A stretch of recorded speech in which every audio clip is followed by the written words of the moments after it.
এর আগে আমি অনেক মনাস্ট্রিতেই গিয়েছি, কিন্তু সিকিমের নামচির এই সাংদ্রুপচে মনাস্ট্রির মধ্যে একটা আলাদা অনুভূতি আছে, একদম আলাদা। একদম শান্ত নিরিবিলি জায়গায় এই মনাস্ট্রিটি রয়েছে। ছোটবেলা থেকেই আমি এই মনাস্ট্রিতে গেলে ইনস্ট্যান্টলি পিস ফিল করতে পারি, যেটা আমি ব্যাখ্যা করতে পারবো না। হয়তো ছোট থেকেই বৌদ্ধ ধর্মের প্রতি টান বা জানার ইচ্ছা থেকেই এমনটা হয়।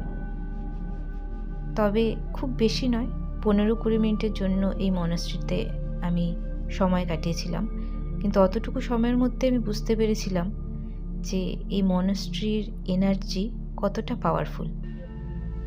তাই সিকিম গেলে যদি একটু শান্তির খোঁজের ইচ্ছা হয়, তাহলে কিন্তু একবার এই সাংদ্রুপসে মনাস্ট্রিটি ভিজিট করতে পারেন।